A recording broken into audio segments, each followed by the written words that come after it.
आपको rules regulation से याद हो तो P इंटू भी P प्रोपोर्शनल टू 1/v था ना, pressure into volume is equal to constant होता है। तो या जहाँ पर प्रेशर बढ़ जाता है वहाँ वॉल्यूम घट जाता है। अब यहाँ पर क्या हुआ, प्रेशर घट गया है तो ऑब्वियसली बात है वॉल्यूम बढ़ जाएगा। सिंपल अगर फिजिक्स के लैंग्वेज में बात करोगे, जो हमने बॉयल्स लॉ पढ़ कर रखा था, pressure inversely proportional to volume, ये हमने 9-10 में पढ़ा और कुछ छोटी क्लास में भी है, मोस्ट प्रॉब्ली इसके पहले भी फिजिक्स में। तो यहाँ पर भी वही कंसेप्ट होता है। तो जो भी आपकी ब्लड की वॉल्स हैं, कैपिलरीज हैं, सिंपल लैंग्वेज में समझो यही है, इसके अंदर जगह कम हो जाएगी तो आपका क्या हो जाएगा, हाई बीपी की प्रॉब्लम होगा, ब्लड को फ्लो होने में तकलीफ होगी, और जगह बढ़ जाएगी तो ब्लड को उतना प्रेशर नहीं मिल पाएगा प्रॉपरली फ्लो होने के लिए।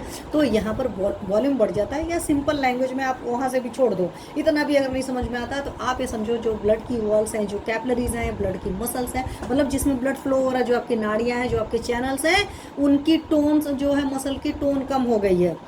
तो यहाँ पर इस वजह से अगर आप एक्सरसाइज करते हो, योगा करते हो, प्राणायाम करते हो, क्योंकि सारा प्राणायाम योगा एक्सरसाइज में क्या होता है, आपकी muscles properly contract and relax करती है। तो ये जो प्रॉपरली कॉन्ट्रैक्शन और रिलैक्सेशन है वो आपकी अंदर की वॉल्स की नहीं हो पाई है, वो अपना टोनिसिटी लॉस कर रही है। इसलिए एक सर्टेन एज के बाद ये सारी प्रॉब्लम एक ज़माने में आती थी, बट आज की डेट में आपको पता है सारी प्रॉब्लम्स बहुत कम एज में आने लगी। तो इसीलिए मैं आपको ये सारी चीज़ें बता रही हूँ। तो आप वहाँ से समझ लीजिए कि यहाँ पर आपकी जो मसल की टोन है, अंदर की कैपिलरीज की टोन है, आर्टरीज की टोन्स है, वेन्स की मसल टोन है, क्योंकि सब तो बनी मसल से, तो उनकी टोनिसिटी कम हो गई, थोड़ी सी इलास्टिसिटी कम हो गई, स्पेस उनके अंदर ज़्यादा हो गया, इसलिए प्रेशर कम हो गया है।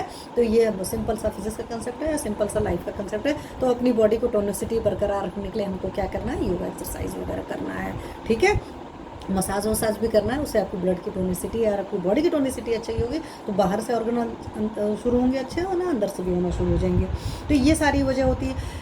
एक वजह और होती है जिसकी वजह से प्रॉब्लम होती है, जो ये जो दुनिया भर के जंक फूड वगैरह खाने का तरीका है, उससे क्या हो जाता है, आपके ब्लड में बहुत ज़्यादा टॉक्सिक मटेरियल हो जाते हैं। और जब आपके ब्लड में बहुत ज़्यादा टॉक्सिक मटेरियल हो जाते हैं तो आपको लो बीपी चाहे हाई बीपी, दुनिया की हर बीमारी होने का जड़ होता है। तो लो बीपी की भी इसमें भी होता है, क्योंकि हमारे जो नेचुरोपैथी का कंसेप्ट होता है वहाँ पर होता है हर बीमारी की जड़ होता है टॉक्सिक मटेरियल, फॉरेन बॉडी आपकी बॉडी में पड़ी हुई है।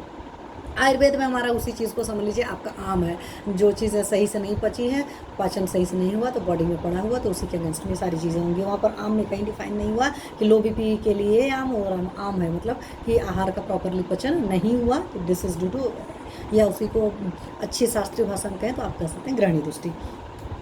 और साथ में अगर लो बीपी के पेशेंट को देखेंगे तो एक चीज़ और होता है, अधिकतर लो बीपी के पेशेंट जब आपके पास आएंगे तो आप ये देखेंगे उनको कोई ना कोई डिफिशियंसी डिसीज़ होती है, कोई ना कोई उनके अंदर काफ़ी बड़ी कमियां वाली बीमारियां होंगी, तो वो आपको नज़र आए जाएंगे। जैसे कोई आकर कहेगा जी मैं एनीमिक पेशेंट्स हूँ, कोई बोलेगा मेरे बोन की हेल्थ अच्छी नहीं है, कैल्शियम फॉस्फेट वगैरह, क्योंकि आपको पता है कि कैल्शियम फॉस्फोरस के साथ ऐड करके कैल्शियम फॉस्फेट बनाता है, जो आपके मेनली टीथ में है, मसल्स में सारी चीज़ें हैं। तो वहाँ से आपको ये सारी चीज़ें पता चलेंगी। तो कोई ना कोई डिफिशियंसी डिसीज़ कॉज रहती है या डिफिशियंसी डिसीज़ रहती है, इसी वजह से मैंने आपको बात करी। तो प्लीज़ इस बात को भी आप अच्छी तरीके से समझिएगा। तो लो बीपी के में ये चीज़ें हैं, ये वजह है। और आयुर्वेद का सिंपल कंसेप्ट, संक्षेप तो क्रिया को निदान प्रयोजन, तो आप उसको हटाएंगे तो आप ठीक हो जाएंगे।